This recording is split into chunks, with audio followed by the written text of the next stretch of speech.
મુઠ્ઠી વાળીને ઊંચા કરજો.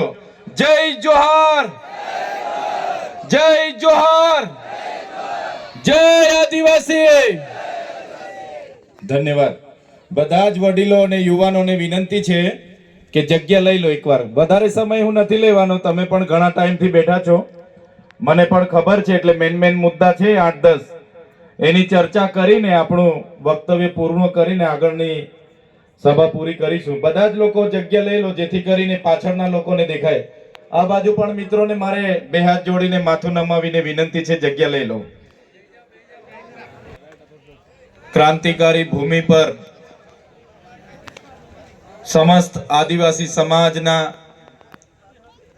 મુખીઓ, સરપંચો, વડીલો, પટેલો, સંતો, મહંતો, ગાદીપતિઓ, મારી માતાઓ, મારી બહેનો, મારા યુવાન મિત્રો અને તમામ આગેવાનોની ઉપસ્થિતિમાં સમસ્ત આદિવાસી સમાજની મહાપંચાયત જ્યારે યોજાઈ છે, ત્યારે આજની આ મહાપંચાયતમાં આપ સૌનું ચૈતર વસાવા આપ સૌને મારા નમન કરું છું અને મારા જોહાર કરું છું. સૌને મેં વંદન કરું છું. આપણી સાથે આ આયોજનમાં જેમનો મહત્વનો ફાળો રહ્યો છે એવા રાજેશભાઈ રાઠવાજી, સાથે એમના પિતા વીરસિંહભાઈ રાઠવાજી, સાથે અમારી ટીમમાં અહીંયા પધારેલા રાધિકાબેન રાઠવાજી, વિનુભાઈ રાઠવાજી, રંજનભાઈ રાઠવાજી, મુકેશભાઈ બારિયાજી અને મારા સાથી મિત્ર અને હર હંમેશ સમાજની સેવા માટે હર હંમેશ આગળ પડતા, કામમાં રાતે 12 વાગે પણ ઉભા રહેતા ડોક્ટર જયરામભાઈ રાઠવાજી, સાથે રાજેન્દ્રજી, સૌને એકવાર જોરદાર તાળીઓથી વધાવી લો. હું અભિનંદન આપું છું લગામી ગામના વડીલોને, આયોજન કરતા યુવાન મિત્રોને કે મહાપંચાયતનો હેતુ શું હોય છે, શું કામ મહાપંચાયત યોજવી જોઈએ, એનો મેસેજ તમે આજે લગામી ગામથી આખા ગુજરાતના લોકોને આપવા માંગો છો. એ બદલ સૌને મારા તરફથી અભિનંદન. સાથીઓ, આ કોઈ રાજકીય કાર્યક્રમ નથી અને અમે પણ આજે સમાજના ધારાસભ્ય તરીકે તમારી વચ્ચે આવીને ઊભા છે.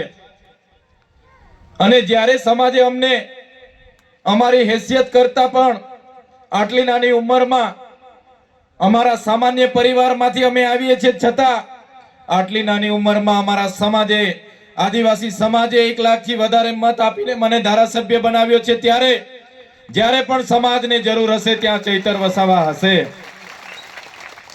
સમાજ થકી અમે ચૂંટાયેલા લોકો છે અને આદિવાસી સમાજને અનામત જે મળ્યું છે, જે અનામતની બેઠક પરથી અમે ચૂંટાઈને આવીએ છીએ. કદાચ કોઈ પાર્ટી મેન્ડેટ અમને આપી દે, પણ આદિવાસી તરીકેનો હું જાતિનો દાખલો નહીં મૂકું તો મારું ફોર્મ રદ થઈ જાય છે, મારું ફોર્મ પાસ થતું નથી. એ આપણી આદિવાસી સમાજની જાતિની તાકાત છે કે આપણા દાખલાથી અમે બધા ચૂંટાઈને આવીએ છીએ. સાથીઓ, તમને વિચાર થતો હશે કે આદિવાસી એટલે કોણ? આદિવાસી એટલે ઇતિહાસકારો કહે છે આદિવાસીનો ઇતિહાસ આદિ અનાદિ કાળથી આ ધરતી પર વસનારો, જેને આદિવાસી કહેવામાં આવે છે. આ પૃથ્વી પર માનવ સભ્યતાનો ઉદ્ભવ થયો.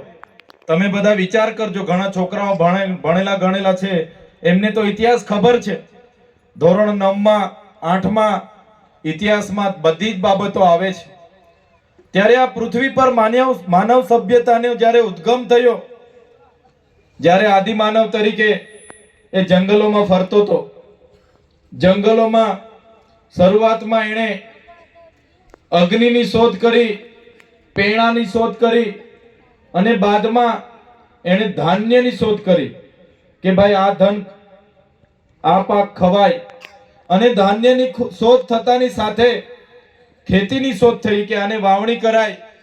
અને ખેતીની શોધ સાથે એણે સ્થાયી જીવન જીવવાની શરૂઆત કરી. સ્થાયી જીવન જીવવાની શરૂઆત એણે જ્યારે કરી, તે સમયે શરૂઆતમાં એ તો જંગલમાં ભટકતા હતા, વન્ય પ્રાણીઓનો શિકાર કરતા હતા. નદીઓ હોય ત્યાં માછલી મારીને ખાય, કંદમૂળ ખાડીને ખાય, વનના ફળ ફળાદી પાડીને ખાય, અને જ્યારે ખેતીની શોધ થઈ બાદમાં એ ભટકતું જીવન છોડીને એ આદિમાનવ સ્થાયી થયો, પરિવાર સાથે રહેતા થયો અને પરિવાર સાથે રહેતા રહેતા નાના કબીલા, નાના ગામ બન્યા અને જમીનને સંપત્તિ તરીકે જોવામાં આવી, સ્ત્રીને સંપત્તિ તરીકે જોવામાં આવી અને નાના નાના કબીલોના આપણા સરદારો, આપણા રાજા મહારાજાઓ સાથે જે તે વખતે બહારના અનેક લોકોએ આક્રમણો કર્યા બાદ આપણા રાજા રજવાડા, આપણા કબીલા, આપણા સરદારો ભોળા હતા, શાંતિપ્રિય હતા અને એ સંઘર્ષમાં એ બહારના આવેલા હોશિયાર લોકોએ, સભ્યતાની સંસ્કૃતિ કહેવાવાળા લોકોએ આપણા વિસ્તાર પર એ જમાનામાંથી હજારો વર્ષથી કબજો કર્યો છે. આપણો ઇતિહાસ એવું કહે છે કે આદિવાસી એ સૂર્ય ચંદ્ર, આદિવાસી એ નદી પહાડો સમેત ઝાડોને પણ પૂંજનારો એ પ્રકૃતિ પૂજક છે. આદિવાસીની સંસ્કૃતિ એ ધર્મપૂર્વી સંસ્કૃતિ છે. ત્યારે સાથીઓ તમે વિચાર કરો, આપણે એ સમાજમાંથી આવીએ છીએ, આપણે એ ધરતી પરથી આવીએ છીએ કે દુનિયાની સૌથી સંસ્કારી અને સૌથી શિસ્તબંધ કોઈની સંસ્કૃતિ હોય તો એ આપણા આદિવાસી સમાજની સંસ્કૃતિ છે. સાથીઓ, હું સમાજની પરંપરાઓની વાત કરું, સમાજની રીત રિવાજોની વાત કરું, સમાજના સંવિધાન અધિકારોની વાત કરું, સામાજિક અધિકારોની વાત કરું તો તમને બધાને ખબર છે આપણા સમાજમાં જ્યારે બાળક જન્મે ત્યારે બાળકને આપણા રીત રિવાજ પ્રમાણે છઠ્ઠીની પૂજા થતી હોય છે. થાય છે કે નથી થતી? આ બાજુ છઠ્ઠીની પૂજા થાય છે. એ જ પ્રકારે લગ્નની પૂજા પણ આપણે પ્રકૃતિની સાક્ષીમાં ગામના